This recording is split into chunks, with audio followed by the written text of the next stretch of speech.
अगर आप अपने से ताकतवर दुश्मन को हराना चाहते हैं तो वार उस जगह करना होगा जहां दुश्मन घायल है। अगर उस हिस्से पर वार करोगे तो उसे दुगना नुकसान होगा, और इसे ही कहा गया है hit where it hurts most रणनीति, यानी कि उस जगह हमला करो जहां दुश्मन को सबसे ज्यादा दुख पहुंचता है।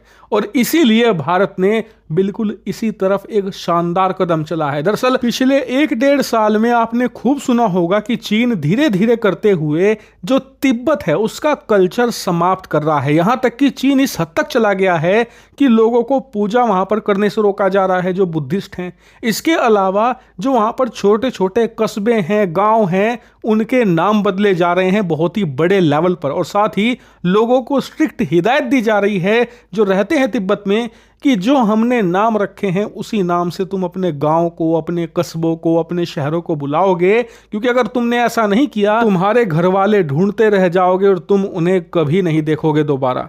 इस लेवल की वहां पर प्रोसिक्यूशन चल रहा है तिब्बत के लोगों का। लेकिन चीन ने रेड लाइन तब क्रॉस कर दी जब इन्होंने कई सारे ऐसे हिस्से अरुणाचल के जो भारत के कब्जे में हैं उनके नाम बदलने की कोशिश करी। भारत ने इसका जवाब दिया, हमने भी उनके कई सारे जगहों के नाम बदले। लेकिन असली कार्रवाई तो आज हुई है और यकीन मानिए चीन इससे बिलबिला उठा है। दरअसल हुआ ये कि अरुणाचल प्रदेश में चीन की सीमा के पास लगा हुआ एक विशाल पर्वत था, और यह पर्वत खास इसलिए था कि इसकी ऊंचाई 20,000 फीट से ज्यादा है। लेकिन आज तक कोई भी इस पर चढ़ने में सफल नहीं हुआ। लेकिन हाल ही में भारत की एक टीम इस पर चढ़ने में सफल हुई, लेकिन चढ़ने के साथ ही उन्होंने इस पर्वत का नाम भी रख दिया। जी हां, आज तक कोई इस पर्वत का नाम नहीं था, ये एक बेनाम पर्वत था, लेकिन अब यह जाना जाएगा श्यांग ग्यात्सो के नाम से। जी हां, ये दलाई लामा थे, छठे दलाई लामा, जो 1697 से 1706 तक दलाई लामा रहे थे तिब्बत के, यानी कि सर्वोच्च धार्मिक नेता उस समय पूरे तिब्बत के। लेकिन आप कहोगे वो तो तिब्बत के थे, फिर हम अरुणाचल में उनके नाम पर पर्वत क्यों रख रहे हैं? इससे तो चीन कहेगा कि देखिए भारत ने भी मान लिया कि जो ये अरुणाचल प्रदेश है ये तिब्बत का हिस्सा था, क्योंकि इसका नाम तिब्बत के ही धार्मिक गुरु के नाम पर रखा गया है। इससे तो हमारा दावा कमजोर होगा अरुणाचल पर, और साथ ही तिब्बत पर चीन का जो कब्जा है वो और पुख्ता माना जाएगा।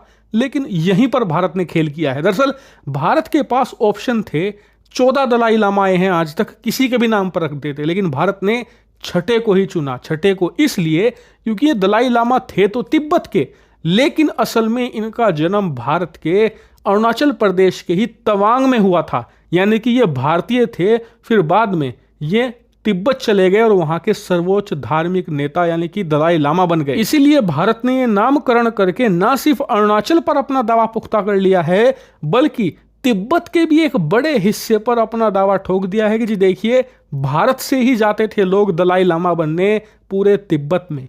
इससे आप समझिए कि भारत ने कितनी लंबी चाल ये खेली है। यही कारण है कि चीन की तमाम सोशल मीडिया हो, तमाम वहां पर सरकारी न्यूज़ हो, सब भारत को गालियां दे रहे हैं, क्योंकि उन्हें पता है कि भारत ने अपने चक्रव्यूह में चीन को बुरी तरीके से फांस लिया है। लेकिन चीनी कम्युनिस्टों की सबसे बड़ी मुसीबत तो यह है कि पश्चिमी मीडिया, जो कि भारत का साथ किसी मुद्दे पर नहीं देती, उल्टा भारत को बदनाम करती है, वही पश्चिमी देशों की मीडिया भारत के इस कदम का प्रचार कर रही है पूरी दुनिया में। और आप जानते ही हैं कि पश्चिमी देशों की मीडिया का इन्फ्लुएंस दुनिया भर में किस लेवल का है। वो कोने कोने तक खुद इस बात को पहुंचा रहे हैं कि कैसे भारत ने अरुणाचल प्रदेश के एक पीक का नाम दलाई लामा के नाम पर रखा है। हालांकि पश्चिमी देशों की मीडिया ये करके भारत पर कोई एहसान नहीं कर रही, दरअसल ये अमेरिकी सरकार द्वारा केंद्रित है, क्योंकि उन्हें पता है कि अरुणाचल प्रदेश पर भारत का दावा होना और भारत के कब्जे में रहना बहुत जरूरी है,